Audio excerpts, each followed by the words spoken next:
Harold Peterson woke up at exactly 6:30 a.m., just as he had done every day for the past 75 years. The morning sunlight peeked through his bedroom curtains, casting warm shadows on the old family photographs that lined his walls. At 93, he moved slower than he used to, but his military discipline never faded. His weathered hands reached for the wooden cane beside his bed, a gift from his late wife Martha. The house felt especially quiet these days, ever since she passed away 3 years ago. Their children had grown up and moved to different states, busy with their own families and lives. But Harold didn't complain. He understood that's just how life worked. Every morning, he followed the same routine. First, he made his bed with perfect hospital corners, something he learned in basic training back in 1943. His uniform might have been replaced by comfortable flannel pajamas, but some habits never changed. The bed had to be neat enough to bounce a quarter off it, just like his drill sergeant used to check. In the bathroom, Harold carefully shaved and combed his thin white hair. His reflection showed a face marked by time, deep wrinkles around kind blue eyes that had seen both war and peace. He straightened his back, still standing tall despite his age, and put on his favorite checkered shirt and brown slacks. Breakfast was simple: oatmeal with a sprinkle of brown sugar, toast with butter, and black coffee in his world's best grandpa mug. He sat at his small kitchen table, facing the window that overlooked his pride and joy, the garden. While eating, he watched the neighborhood slowly come to life. Mrs. Rodriguez next door was already leaving for her job at the hospital, and she waved at him through the window. Harold smiled and waved back. After breakfast, it was time for his morning walk. He put on his comfortable walking shoes and his Korean War veteran cap, which always made him stand a little straighter. The cap wasn't just a piece of clothing. It was a reminder of who he was and what he'd done for his country. Sometimes, people would stop and thank him for his service. Those moments made him feel seen in a world that often seemed to rush past seniors like him.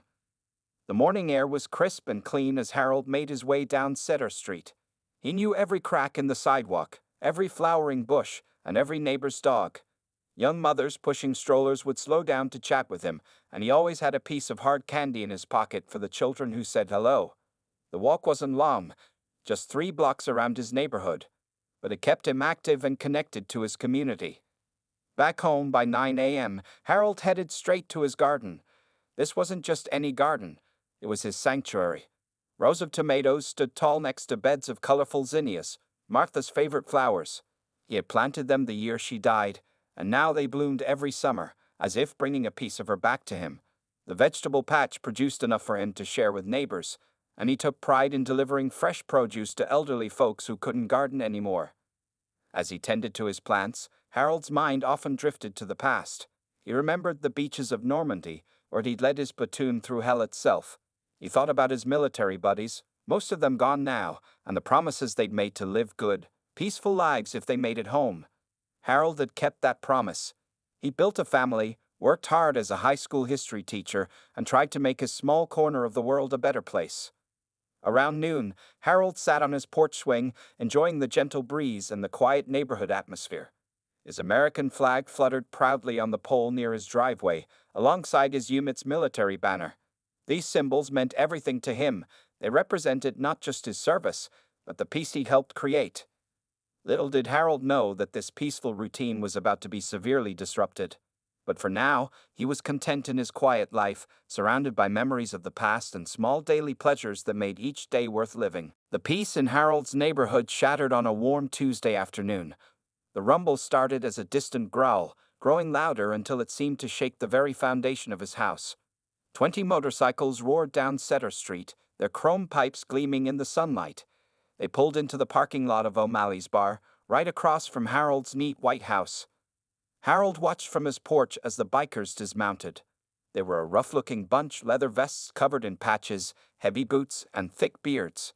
Their loud laughter and cursing carried across the street, making him frown. O'Malley's had always been a quiet neighborhood bar where local folks gathered for evening drinks.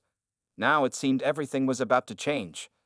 The next morning, Harold couldn't sleep past 5 a.m. The motorcycles had kept coming and going until well past midnight, their engines drowning out his evening news program. He sat at his kitchen window, hands wrapped around his coffee mug, watching as 3 bikes were already parked across his driveway. A no parking sign clearly stood there, but they had ignored it completely. When Harold walked outside to get his newspaper, empty beer cans littered his normally spotless sidewalk. His shoulders slumped at the sight, but he quietly picked them up, placing them in his recycling bin. As he straightened up, his back protesting the movement, a new wave of motorcycles arrived. "Hey, old-timer," one of the bikers called out. He was a big man with a skull tattooed on his neck. "Nice garden you got there. Be a shame if something happened to it." The others laughed, revving their engines. Harold took a deep breath. He'd faced German artillery in France. He wouldn't be intimidated in his own front yard. Walking slowly but steadily across the street, he approached the group's leader, a tall man they called Snake. "Excuse me," Harold said politely, his voice firm despite his age. "Would you mind asking your friends not to park across my driveway? It's marked as no parking, and I sometimes need to get out for doctor's appointments." Snake looked down at Harold, a cigarette dangling from his lips. "Listen, Gramps," he sneered. "This is our spot now. We park where we want. Maybe it's time for you to move to one of those old folks' homes." The other bikers snickered, and one of them mimicked Harold's careful walk, hunched over an imaginary cane. Harold felt his face grow hot, but he kept his dignity. He taught high school for 30 years. He knew about dealing with bullies. "I've lived here for 50 years, Harold said calmly. "I'm not looking for trouble. I'm just asking for basic courtesy." "Courtesy," Snake laughed, blowing smoke in Harold's direction. "Welcome to the new neighborhood, old man. Times are changing." Throughout the day, the situation only got worse. The bikers turned O'Malley's parking lot into their clubhouse. They worked on their motorcycles, leaving oil stains on the pavement, and played music so loud it made Harold's windows rattle. The peaceful afternoon gardening he loved became impossible with the constant noise and crude comments thrown his way. Harold called the local police twice that week. Each time, they sent a young officer who seemed more intimidated by the bikers than concerned about Harold's complaints. "Sorry, Mr. Peterson," the officer said, "but unless they damage property or break specific laws, there's not much we can do." By Friday, Harold's normally peaceful world had completely changed. His neighbors stopped walking past O'Malley's, taking longer routes to avoid the bikers. The morning mothers with strollers no longer passed by. Even Mrs. Rodriguez started parking her car a block away to avoid the harassment.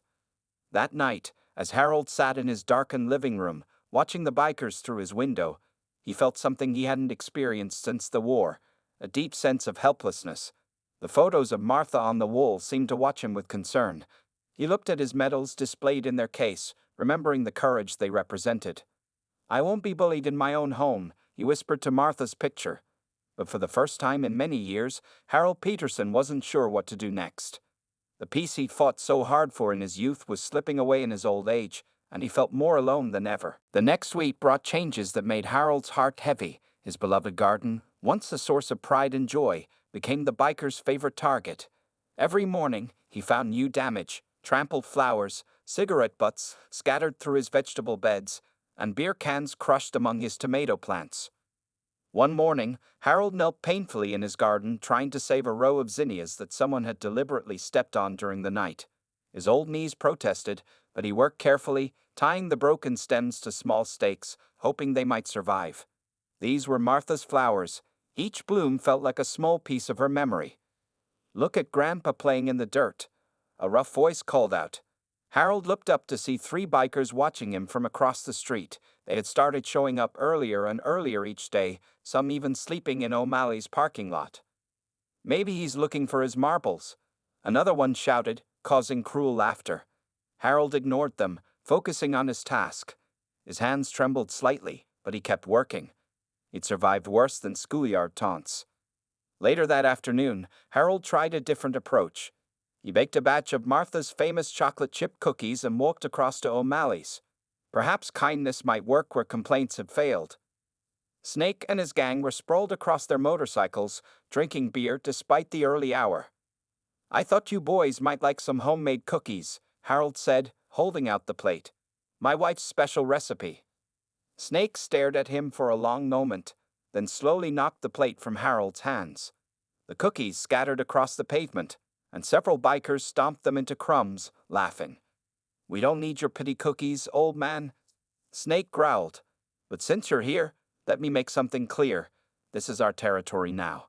The sooner you accept that, the better." Harold stood straight, looking Snake in the eye.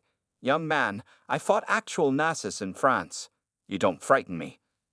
Snake's face darkened. He stepped closer to Harold, towering over him. "Maybe you need a reminder that you're not in France anymore, Gramps. Times have changed. Your war stories don't mean anything here." That night, the bikers were louder than ever. They revved their engines at random intervals, each time causing Harold to jump in his chair. Around midnight, he heard crashes from his front yard. Looking out his window, he saw several bikers throwing his garden gnomes against the sidewalk, smashing them to pieces. Harold's hands shook as he reached for his phone to call the police again. Officer Jenkins arrived 20 minutes later, but by then, the bikers were just quietly having drinks at O'Malley's. The young officer looked uncomfortable as he explained there wasn't enough evidence to do anything. "Mr. Peterson," Officer Jenkins said quietly, "maybe you should consider moving to a retirement community. It would be safer for someone your age." Harold felt anger rise in his chest. "Safer? I stormed Omaha Beach. Son, I taught high school for 30 years. This is my home, and I won't be driven from it by bullies." The next morning brought the worst discovery yet. Someone had spray-painted crude words across his garage door. His beautiful white garage, which he repainted just last summer, was now covered in neon scrawls of profanity and disrespect. Mrs. Rodriguez came over as Harold stood staring at the damage. She put a gentle hand on his arm. "Harold, I'm so sorry. This isn't right. Can I help you clean it?" Harold patted her hand but shook his head. "Thank you, dear, but you should stay away. I don't want you becoming their next target." Inside his house, Harold sat in his favorite chair, one that still held the shape of his body after so many years.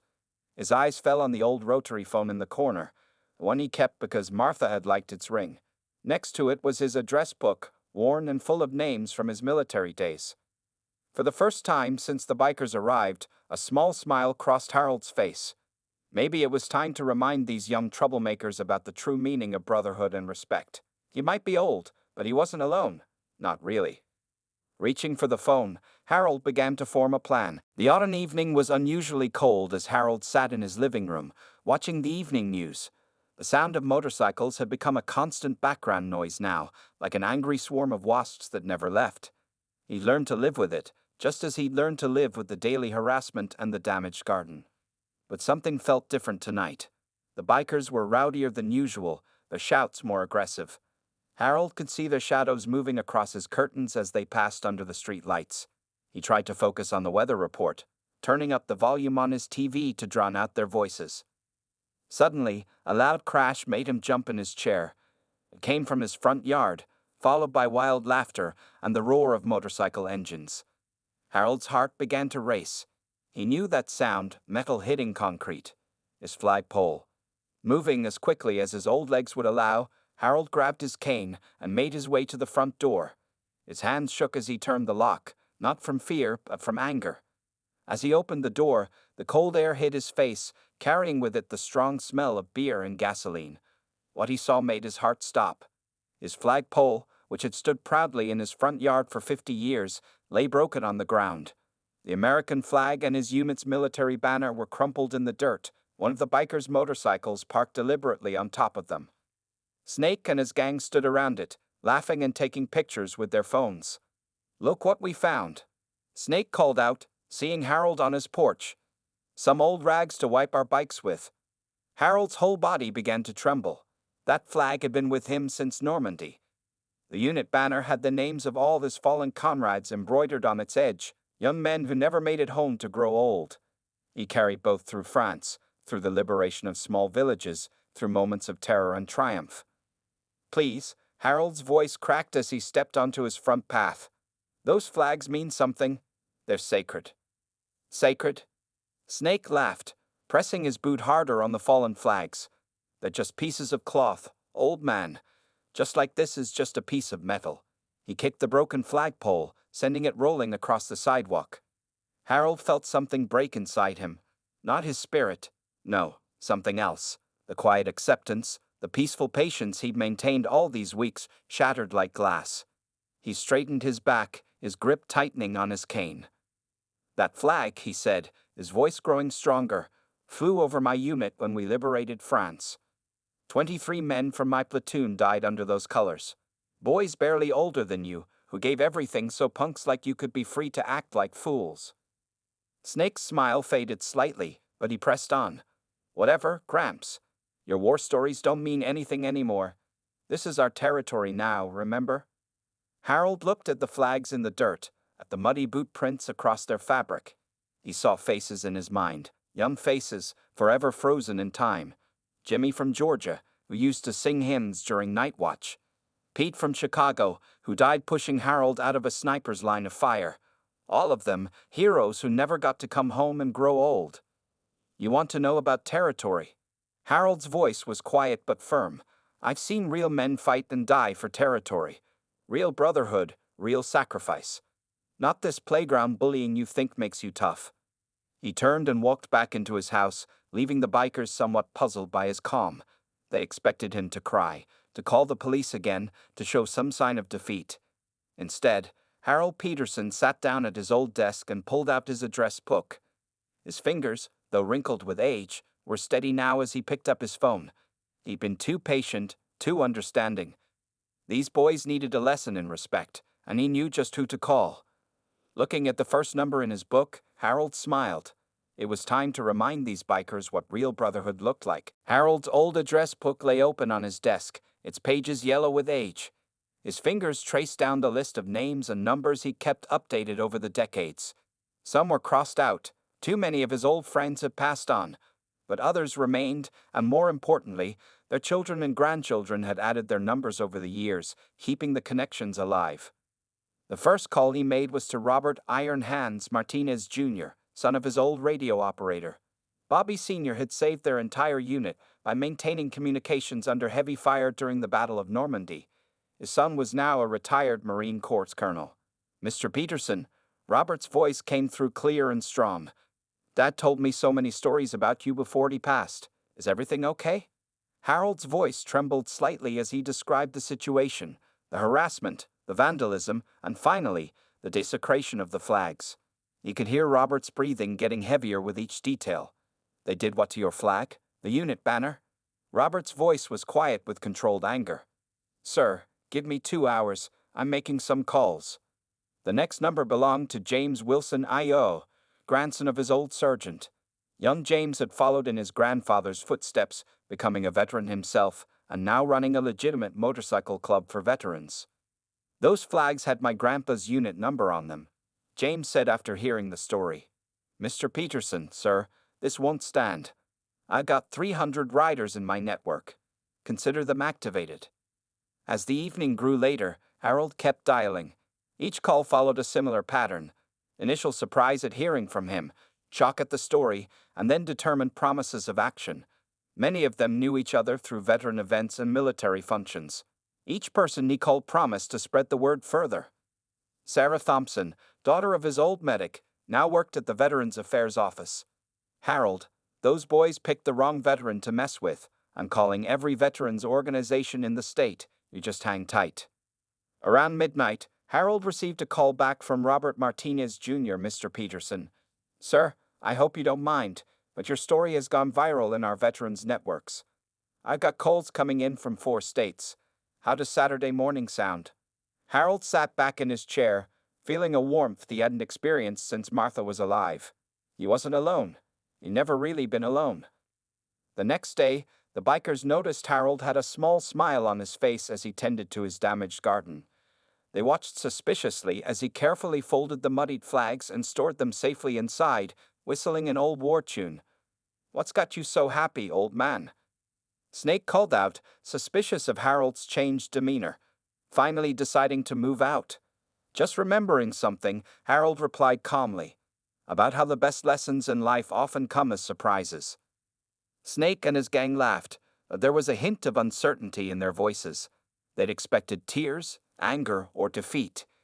This quiet confidence was unexpected.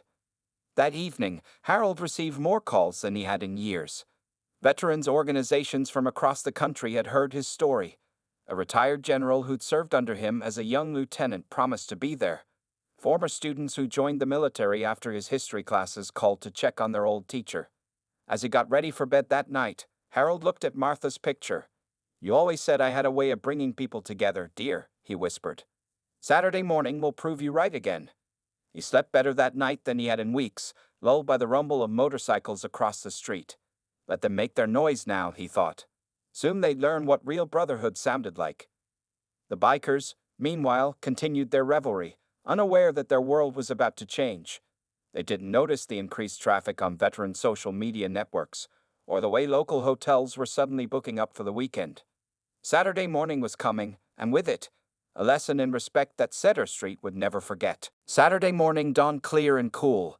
Harold woke early, dressed in his best shirt, and pinned his service medals to his chest for the first time in years.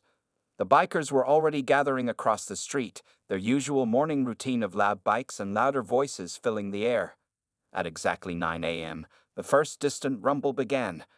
It wasn't like the usual motorcycle noise. This was deeper, stronger, like rolling thunder approaching from all directions.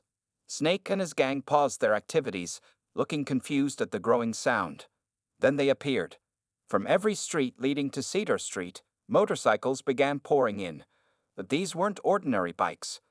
These were pristine machines ridden by men and women in decorated leather vests covered with military patches and unit insignias. Veterans of every age, from Vietnam-era riders to young veterans of recent conflicts, rolled in with military precision. The first group was led by Robert Martinez Jr., his Marine Corps colonel insignia gleaming on his vest. Behind him rode hundreds of members of his Veterans Motorcycle Club, their bikes arranged in perfect formation. They circled O'Malley's parking lot once before lining up along the street. James Wilson II arrived next, leading his group of veteran riders.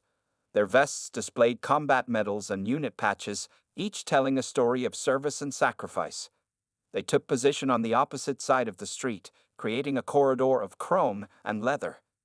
Snake and his gang found themselves surrounded by more motorcycles than they'd ever seen in one place. The new arrivals kept coming. Bikes streamed in for nearly 30 minutes. Some riders wore full-dress uniforms, others wore simple veteran caps, but all carried themselves with quiet dignity. Harold stood on his porch, watching as over 500 motorcycles filled Cedar Street and the surrounding blocks. The noise was deafening, but this time it was different. This was the sound of respect arriving.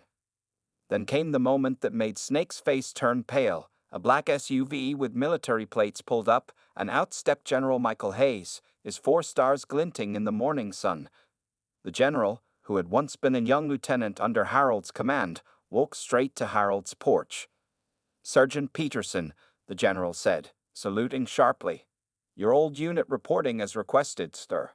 Harold returned the salute, his back straight despite his years. "Thank you for coming, General. Though I recall when you were just a nervous young lieutenant trying to read maps upside down." The general laughed and turned to face the bikers, who had clustered together near O'Malley's entrance. The veteran riders had created a clear path between Harold's house and the bar, and now the general walked down it, his presence commanding attention. "I understand," the general's voice carried clearly, "that some people here need a lesson in respect. Specifically, respect for a man who saved my life and the lives of countless others on the beaches of Normandy." The silence was complete as more veterans approached Snake's group. Among them were police officers, judges, business owners, and community leaders, all veterans, all here for Harold. Mrs. Rodriguez watched from her porch, tears in her eyes, as Harold slowly walked down his front steps. The veteran riders snapped to attention as he passed. Even those too young to have served in his war knew his story now. How he'd led his men through hell on Omaha Beach. How he'd carried a wounded comrade through enemy fire. How he'd earned every medal on his chest. "You see, boys," Harold said, addressing Snake and his gang, who seemed to have shrunk in the presence of so many real warriors. "Real brotherhood isn't about intimidation. It's about standing up for what's right, protecting others, and earning respect through actions, not fear." Snake looked around at the sea of veterans, men and women who had served their country with honor, who understood true sacrifice and loyalty. For the first time since arriving on Cedar Street, he looked unsure of himself. The morning sun glinted off hundreds of polished motorcycles, and the air filled with something more powerful than noise: pride, respect, and the unshakable bonds of genuine brotherhood. The lesson was just beginning. General Hayes stood in front of Snake and his gang, who had backed up against the wall of O'Malley's bar. The morning sun caught the general's medals, making them shine like small fires on his chest. Behind him, hundreds of veterans created a wall of quiet strength, their bikes lined up like silver soldiers. "Let me tell you a story," the general said, his voice firm but calm. "In 1944, on a beach in France, I was a young lieutenant who had just watched half my platoon die. I was frozen with fear, unable to move, certain I would die there in the sand." Snake tried to maintain his tough appearance, but his eyes kept darting between the general and the mass of veterans surrounding them. His gang members had removed their sunglasses, their faces showing a mix of fear and shame. Then Sergeant Peterson, the general continued, pointing back at Harold, crawled through machine gun fire to reach me. He had already been shot in the leg, but he grabbed my collar and said something I'll never forget. "Son, we don't die on this beach. We live to make sure others can live free." Harold stood quietly, supported by Robert Martinez Jr. and James Wilson Ayua, as the general told his story. Some of the younger veterans wiped tears from their eyes, understanding the weight of such moments. "That man," the general's voice grew stronger, "led us off that beach. He carried a wounded private on his back while directing us forward. 12 men lived that day because Sergeant Peterson refused to leave anyone behind. And now, I hear you've been bullying him, disrespecting his flags, the very flags men died under." Snake swallowed hard, his tough guy facade crumbling. For the first time, you really looked at Harold, not as an old man to harass, but as the warrior he truly was. The medals on Harold's chest told stories of courage Snake could barely imagine. Then something unexpected happened. One of Snake's younger gang members stepped forward, his hands shaking as he removed his leather vest. Underneath, he wore a faded military t-shirt. I served in Afghanistan," he said, his voice trembling. "2 tours. I lost my way when I came back.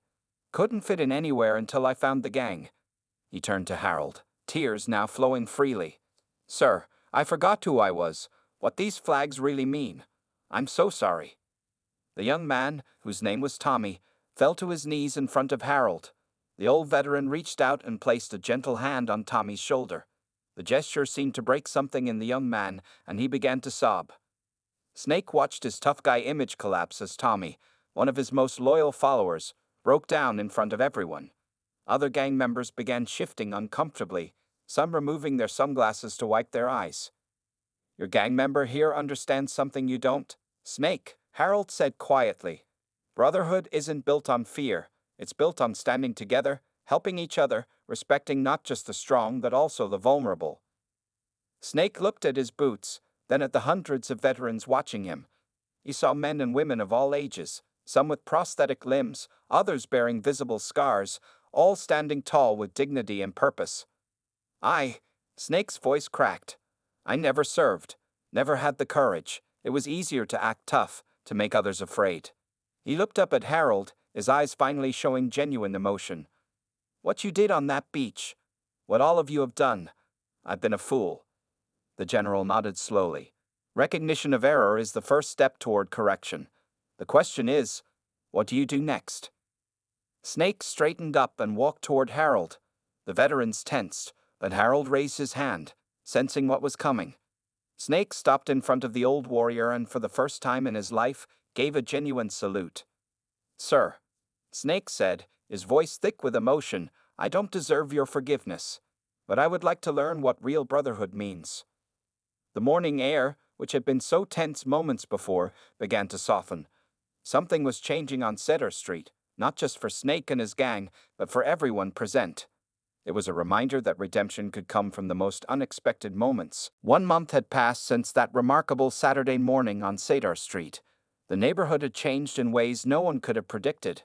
O'Malley's bar, once a source of constant noise and trouble, had become something entirely different. On this sunny afternoon, Harold sat in his usual chair on the porch, but he wasn't alone anymore. Tommy, the Afghanistan veteran, was carefully pruning the rose bushes in Harold's garden.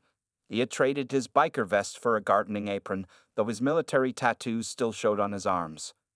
"Mr. Peterson," Tommy called out, holding up a blooming rose. "I think these are coming back stronger than ever." Harold smiled, remembering how Snake and his gang had spent an entire weekend replanting his garden. They had worked tirelessly, following Mrs. Rodriguez's expert advice on which flowers would best replace the damaged ones. Across the street, O'Malley's had undergone its own transformation. A new sign hung proudly above the door: Veterans Corner at O'Malley's. Snake, who had revealed his real name was James Connor, had worked with the bar's owner to convert it into a gathering place for veterans and their families. The parking lot, once filled with oil stains and litter, now displayed a perfectly maintained flagpole, taller and stronger than Harold's old one.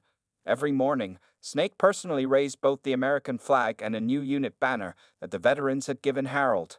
The ceremony had become a neighborhood tradition, often drawing small crowds of respectful observers. Inside the bar, the walls were now covered with military memorabilia and photographs. Harold's story, written by one of his former students who worked for the local newspaper, held a place of honor. Next to it hung pictures from that Saturday morning when hundreds of veterans had arrived to teach a lesson in respect. The biggest change, however, was in the people themselves. Snake's gang had transformed into something unexpected: a support group for struggling veterans. Tommy had discovered that several other gang members were also veterans who, like him, had lost their way after returning home. Under Harold's gentle guidance, they found purpose in helping other vets adjust to civilian life. Every Wednesday evening, Harold would sit at what had become his table in O'Malley's, sharing stories with young veterans. Snake made sure he always had a cup of his favorite coffee and a comfortable cushion for his chair. The bar, once filled with rough language and fights, now echoed with respectful conversations and occasional bursts of laughter as old warriors shared their experiences with young ones. "You know what, Mr. Peterson?" Snake said one evening, carefully helping Harold into his usual seat. "I spent years trying to build something that looked like brotherhood. All I managed was fear. But this," he gestured around at the veterans gathered in small groups, "this is real." Harold patted Snake's arm. "Sometimes we have to lose our way to find the right path, son." The neighborhood children, who had once been afraid to walk past O'Malley's, now stopped by after school. The bikers taught them about respecting veterans and the importance of remembering history. Several of them had started calling Harold Grandpa Pete, bringing him drawings of soldiers and flags. Mrs. Rodriguez no longer took the long way around the block. Instead, she often brought her famous empanadas to share during the veterans' meetings. The bikers had become her unofficial security team, escorting her to and from her night shifts at the hospital. On this particular afternoon, as Harold watched Tommy tend to the garden, he heard the familiar rumble of motorcycles. But now, instead of feeling dread, he felt warmth. Robert Martinez Jr. and James Wilson II were leading their monthly veteran rider group meeting. The street filled with bikes, but this time they parked neatly, the riders gathering respectfully around Harold's porch. "Another beautiful day on Cedar Street," Harold said softly to himself, touching the medals on his chest. He looked up at Martha's picture in the window, imagining her proud smile. What had started as a confrontation had bloomed into something beautiful, a true brotherhood that bridged generations, healed old wounds, and proved that it's never too late for transformation. The sound of motorcycles, once a symbol of terror for the neighborhood, had become a melody of hope and redemption. And at the center of it all sat Harold Peterson, a 93-year-old veteran who had taught one final, powerful lesson about the true meaning of brotherhood, respect, and the strength of the human spirit.